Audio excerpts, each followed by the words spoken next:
예수께서 다시 회당에 들어가시니 한쪽 손 마른 사람이 거기 있는지라.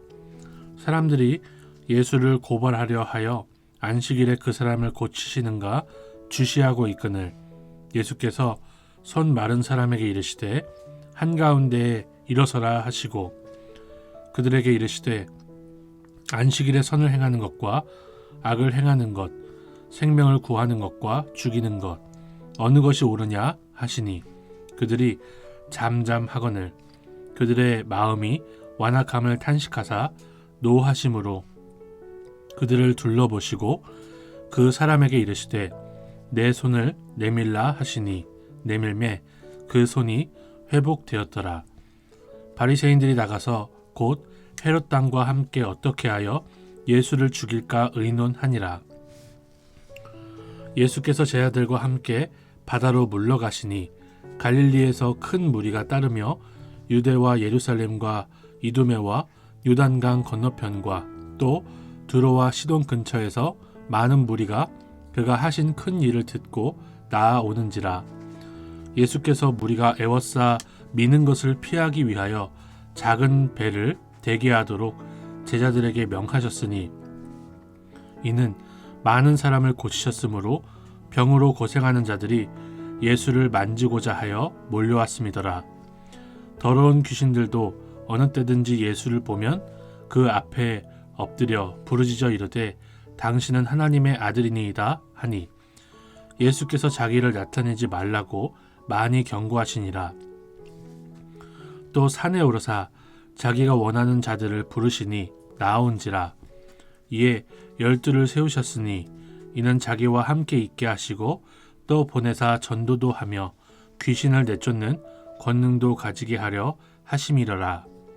이 12를 세우셨으니 시몬에게는 베드로란 이름을 더하셨고 또 세베대의 아들 야고보와 야고보의 형제 요한이니 이 둘에게는 보아너게 곧 우레의 아들이란 이름을 더하셨으며 또 안드레와 빌립과 바돌로메와 마테와 도마와 알페오의 아들 야고보와 및 다데오와 가나나인 시몬이며 또 가롯 유다니 이는 예수를 판 자더라.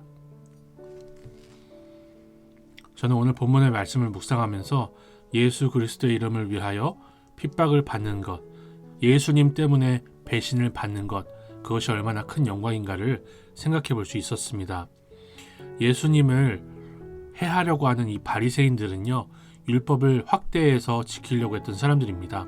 그래서 이 사람들은 성전에서 하는 모든 것들을 일상생활로 확대 적용하기까지 해서 사람들이 일상생활에서 손을 씻지 않은 것까지도 율법에 위반되는 범법 행위라고 할 정도로 굉장히 확대 해석을 많이 하고 율법을 지킨다는 명목 아래에서 자신들이 가리키는 다른 사람들을 자신들의 발 아래 두는 그런 사람들이었습니다. 그런데 이 사람들이 제일 싫어하는 부류가 있습니다. 바로 이방인들입니다. 왜냐하면 율법에서는 이방인들에 대해서 굉장히 적대시할 수 있는 그런 조항들이 많이 있거든요. 실제로는 그렇지 않지만 이 바리새인들이 율법을 확대 해석하기 때문에 그렇게 생각을 했습니다. 이방인들을 굉장히 적대시했습니다. 이 당시 유대 지역을 다스리고 있던 헤롯 왕은요, 그런 의미에서 바리새인들의 적이었습니다. 원수였습니다. 왜냐하면 이 헤롯 왕가의 피는 이스라엘 백성들의 피가 아니라 에돔 족속으로부터 왔기 때문입니다. 그러니까 본문에 나오는 바리새인들이 예수님을 죽이기 위해서 손잡는 헤롯 당은 원래 바리새인들과 굉장히 안 좋은 사이였다는 것을 알 수가 있어요. 이렇게 평소에 적대관계에 있던 두 부류가 예수님을 죽이기 위해서 하나가 됩니다. 그러니 우리가 예수님의 이름을 위해서 이 땅을 살아갈 때 온 세상이 똘똘 뭉쳐서 우리를 핍박하려고 하는 것 당연한 것입니다. 오히려 그렇게 핍박할 때 우리는 주님이 주시는 영광인 줄로 알고 감사해야 될 줄로 믿습니다. 또 예수님은 가룟 유다를 제자로 받아들이십니다. 그런데 가룟 유다는 예수를 판 자더라 라고 마가가 기록을 해놓아요. 예수님은 배신할 사람을 모르셨을까요? 예수님께서는 가룟 유다의 사명을 아시고 자신을 배반할 그 사람을 자기 제자로 받아들이시는 거예요. 그러니 우리가 이 땅에 살아갈 때 우리 주 예수 그리스도의 이름 때문에 배신을 당한다면 그것마저도 영광이다. 내 잘못이나 내 미숙함 때문이 아니라 예수 그리스도의 이름을 위하여서 이렇게 핍박을 당하고 똘똘 뭉쳐서 핍박한 사람들의 핍박을 당하고 배신을 받는 거, 그거 오히려 영광이다 라는 생각이 들었습니다. 저는 이 본문을 또 묵상을 하면서 예수님이 탄식하시고 분노하시는 장면을 보여주시거든요. 이 땅을 살아가는 우리에게 본을 보여주시는 거라고 생각을 합니다. 이 세상은 보통 자신의 이익과 자신의 안위를 위해서 분노하고 탄식합니다. 그런데 예수님은 그들의 마음이 완악함을 탄식하셨다고 해요. 주의 나라를 위해서 탄식할 수 있고 주님의 나라를 위해서 분노할 수 있는 거죠. 내 문제에 대해서는 오히려 분노하지 않을 수 있지만 주의 나라를 위해서는 뜨거운 감정으로 나아갈 수 있는 것이죠. 그게 주님 닮은 모습으로 나아가는 것이라고 저는 생각을 합니다. 이러한 감정으로 주님께서 하신 일들을 보면 생명을 살리십니다. 그리고 선을 행하십니다. 옳은 일을 하시는 거예요. 손 마른 사람이라고 했는데 이게 손이 불구가 된 사람을 얘기하는 겁니다.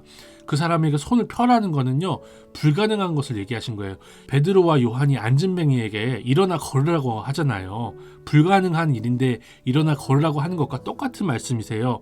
손 마른 사람, 아예 손을 펼 수 없고 손을 쓸 수 없는 사람에게 손을 펴라고 말씀하셔서 그 사람이 나음을 입게 하시는 것입니다.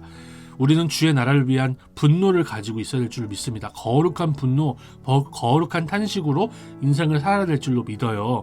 그리고 이러한 분노와 탄식으로 주님 앞에서 선을 행하며 생명을 살리는 일에 우리가 사용되기를 간절히 소망합니다. 우리 주님을 따르며 우리 주님의 본을 받는 그런 제 삶이 되기를 소망합니다. 하나님 아버지, 우리 주님이 이 땅에서 친히 보여주신 본을 따르길 원합니다. 우리 개인의 문제와 욕심을 따라 탄식하고 노하기보다 주님의 마음을 알아서 탄식하고 노하기를 원합니다. 그래서 나에게 해가 되고 손해가 되고 또 어려움이 된다 할지라도 선을 행하며 생명을 살리고 옳은 일을 할 수 있는 우리 모두가 되게 하옵소서. 예수님의 이름으로 기도드립니다. 아멘.